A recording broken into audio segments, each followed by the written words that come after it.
You're watching Drake Wing Gaming. Enjoy the video. Hey guys and gals, Nary here from Drake Wing Gaming. It's something on Twitter, the Gaming Drag. Today I'm coming back at you another Let's Play episode of Violet Memoir, Oscar's Path. So yeah, before we jump into it, just want to let y'all know that our Patreon is now up for as little as $5. Y'all can help support the channel, get some awesome rewards like permanent access to our community Discord server and full access to upcoming Not Safe for Work videos. Anyway, y'all, let's go ahead and jump right back in. Alarm chain, you are up, and let's go. Oh yeah, don't worry. I know a really good place that delivers. They do some amazing stuff, trust me. I think that'll be nice. Oscar gives me a wink and pulls out his phone, collapsing on the vacant bed as he waits for wherever he's calling to answer. His tail keeps swishing back and forth like it's flowing through water. I can't help but be a little jealous of his boundless energy, though his optimism is always contagious. The night ended up being spent mostly like that. There weren't any expectations for us to do anything like I'd been trying to push. At first, we just relaxed and talked. Then food arrived, and we crowded around my tiny screen as we watched funny videos and any shows that caught Oscar's attention. Eventually, he pushed me enough to show him something I really liked, and I had to reveal my hidden love for orchestral performances. I'm just lucky we both agreed that wouldn't be too interesting to watch. And we opted for some fun musical movies instead. Not the best adaptation of their stage plays, but it was something. Oscar is surprisingly knowledgeable in the arts than I expected. He hadn't watched a lot of them, but he knew a shocking amount. He's always surprising me. Somehow we stayed on that topic long enough that enough time passed for him to actively put a stop to the conversation so the two of us could shower. He never made any indication that I should join him or didn't even tease me this time. I think he's realizing that I'd been putting pressure on the two of us. Though that didn't stop him from teasing me when I got out. Not that I would have wanted him to. His teasing is part of why I like him so much. He treats me like an equal, and that's something I haven't had in a long time. Lee is always trying to protect, and Lucas always feels like he's trying to keep distance. But Oscar's never been afraid of just being himself and dragging me along for the ride. It's nice. By the time we made it back to my room and just our towels, I've been reconsidering whether or not I truly wanted nothing with Oscar. When there aren't any expectations, it doesn't feel so scary anymore, and it's just like Lily said, just a little bit of fun. If I was going to do it with anyone, it would be him. He makes me feel comfortable, and that's all that matters, right? I'm not able to ask any questions as Oscar slides back into his board shorts, and I can't help but notice he's going commando, again. I wasn't able to get a good look at anything other than his muscular thighs and tail, but even the sight of those are tempting. Oscar always seems like the kind of guy who's always in charge, but I think it would be fun to imagine him in another position, too. Thinking about something fun, eh? Huh? You're just staring off into space with a big smile on your face. At first, I thought you were staring at my ass. What? I was just thinking about stuff. Don't worry about it. Uh-huh. He clearly saw right through me. I have to slow these thoughts down. Though he makes no effort trying to cover himself up at all. Without any shame, he doesn't bother putting on a shirt and just falls back on the vacant bed. Steam floats up all of his body. Okay. It's like, coffee time.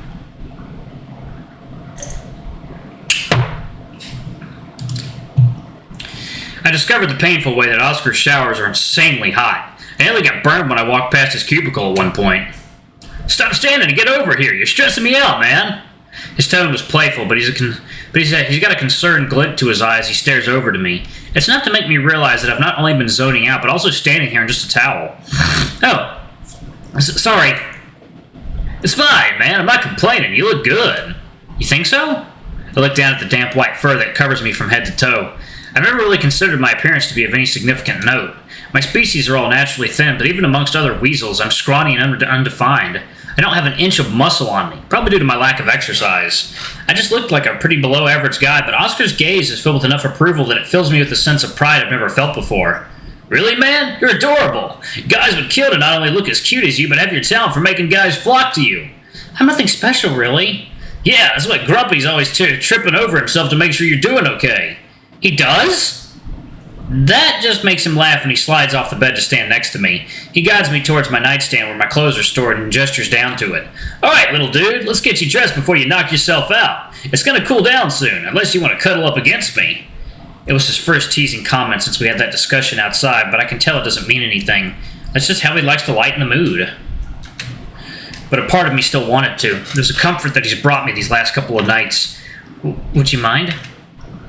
Of course, man, but are you sure? I wouldn't want you to start overthinking things again. It's fine, actually. I've been a lot better since we had our talk. It doesn't feel as strange anymore. That's great, man. You had me a bit worried there. Come on, let's get ready and chill. I got classes early tomorrow, so we'll head to bed soon. I think I'd like that. We climbed into bed and cuddled up close to each other again. It's almost become a natural thing for the two of us by this point. I bet if Lee saw the two of us, he'd definitely scold us for being inappropriate. Or maybe he'd be approving. It's hard to tell with him these days. Well, at least I know what Lily would say. She'd be encouraging me to push for more, especially since I've been considering it all day. Maybe I should go for it. I've been so worried about what happened with Nathan or what it would mean for us that I'd gotten so lost in my head. But Oscar had made up with Nathan, and I'm certain he truly regrets what he did to him. Oscar's always been there to help people. He helped Selim when he was all alone. He helped me when I felt isolated and scared on my first day. And he wanted to help Nathan when he was worried he was upset. I know Oscar said it was also to help me with all the anxiety I'd been feeling, but I know it had been bothering him too. That's just the kind of guy Oscar is, isn't he? He's always trying to make people laugh and doesn't like dealing with difficult things. But he does if it'll help his friends, even if they're not his friends just yet. I think I really like him. Probably more than I should, and I know he won't return my feelings. But that's okay. I'm more than content than being friends. And maybe a little bit more. I'd gotten so lost in my head that I hadn't realized that it was completely nighttime and we'd slid down under our blankets. I've cuddled up against him the last couple nights. My laptop has been moved onto the nightstand and is just playing a live stream of a live stream of someone streaming themselves playing piano. Oscar hunted him down when I mentioned I stopped playing piano. You know. Yeah, this music's got me fucking nostalgic, y'all. This really reminds me of Oblivion. I love that. But Oscar isn't paying attention to the screen. He's just staring down at me as he brushes my head fur with his short, blunt nails. I've been so distracted I hadn't even noticed he'd been doing it. Welcome back. Sorry, I zoned out again. It's no stress. You've been pretty out of it all night. Did you want to get some rest? It's only around 9, but I wouldn't mind an early night. No, I mean, it's okay. I don't want to sleep just yet. Oh? Hey, Oscar? Wallace. His tone is firm and his brushing stops as well. It's enough to make me hesitate, and he's looking down at me without any hint of a smile. He's searching my eyes for something. I told you, we don't have to do anything. You don't have to feel forced to. But what if I want to? You sure? Could we start slow, though? I'm not sure what I'm doing. Of course, dude. I wouldn't push you into anything. I don't think you're ready for too much right now anyway. You didn't clean yourself, right? Clean myself? Exactly. I'm not sure what he means, and it brings a flush to my face, but it only causes his chuckle to develop into full-blown laughter. Don't stress about it, man. There's always time for that later. Right now, we'll start with something simple, but I want you to promise me something, okay? Sure. Promise me you'll stop me if you're uncomfortable. I don't want you to get it lost in your cute little head and be worried about hurting my feelings. I can take it. I'd be more upset if you weren't enjoying this and let me carry on. Can you do that for me, dude? Yeah, I think I can. He pokes my cheek. Not enough to hurt, but it forces my eyes back up to his face. No thinking. You'll stop me if you're not feeling it. Promise? I promise. Attaboy. He shuffles around underneath me until he slips out from under me and I fall onto my back, my hands fidgeting against my chest as he climbs over me. With how much larger he is, it isn't difficult for his body to just loom a short distance above my own. It would be intimidating, except instead of his usual smug smile, it's smaller than usual. He brings his hand up to cup my cheek, brushing a finger along my jaw. It causes me to relax and releases more tension than I would realize I've been holding in. A shuddery exhale accentuates it. There we go. Don't be so tense, man. Just us here. There are no expectations. We're just gonna have some fun, alright? Yeah, just some fun. You sure you're good? Mm-hmm. His fingers linger for a few more moments, waiting to see if it could coax out any more of the anxiety bubbling in my chest, but some of it never moved. But he must be satisfied with how much he's gotten already, since it slides down to my shirt. Something I wish I'd taken off earlier, but I think that far ahead. To be honest, I can't believe we're actually doing this. It's exhilarating and terrifying.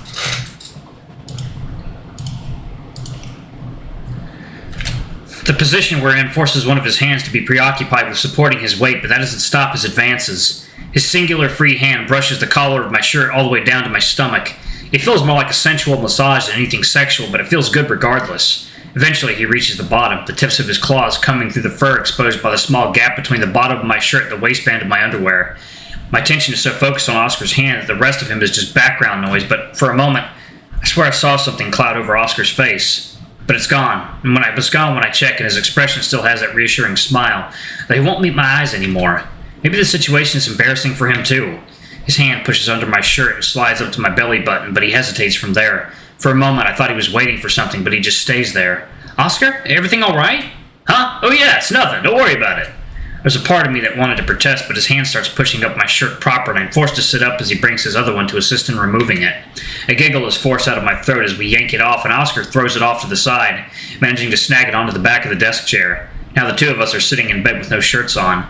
I'm just in my underwear, and he's only wearing those board shorts that I know have nothing underneath them. Even though it isn't much different from the previous nights, this feels a whole lot more intimate than before. In order to free both of his hands, Oscar's forced to plant his butt on my legs. Thankfully, he's put most of his weight on his knees on either side of me, or else I'd be crushed. Our difference in size never felt more apparent than right now. Even with him sitting so far down my body, he's forced to hunch over to keep us aligned.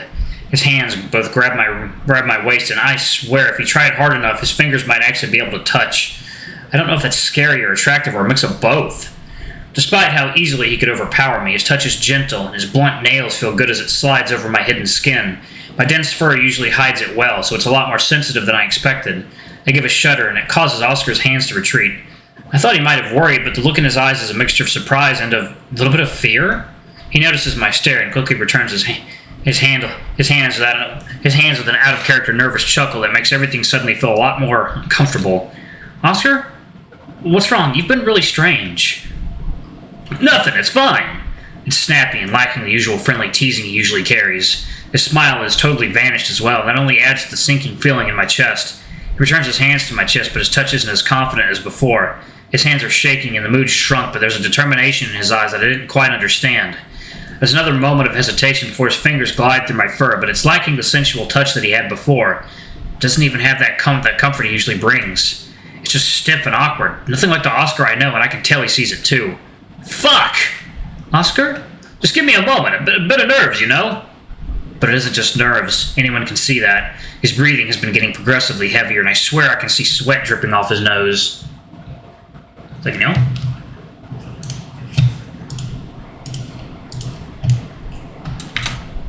With the mood thoroughly destroyed and replaced with just worry for whatever's happening to Oscar, I sit up to try and meet him face to face, but he just leans away the moment my head gets close.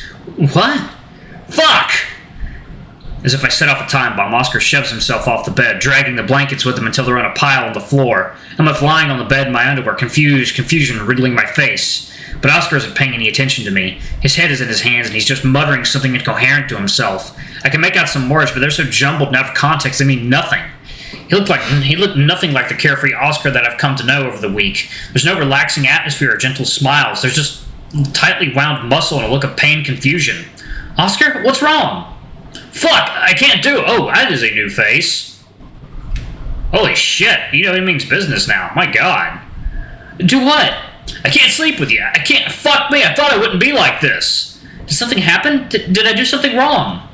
No, I can't. If I do, I have to abandon you, and I can't do that. Abandon me? You said you wouldn't do that. I know what I said. I thought I could just ignore it, but I can't. Fuck, I can't.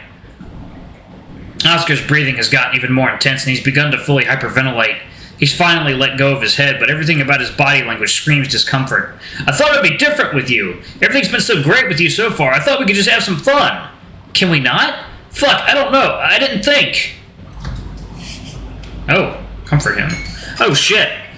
Alright, perfect timing, y'all. I'm gonna pause it right there. Y'all in the comments, please let me know which path I should take for the best outcome. I don't want to get a bad Oscar path. I want to go with a good Oscar path.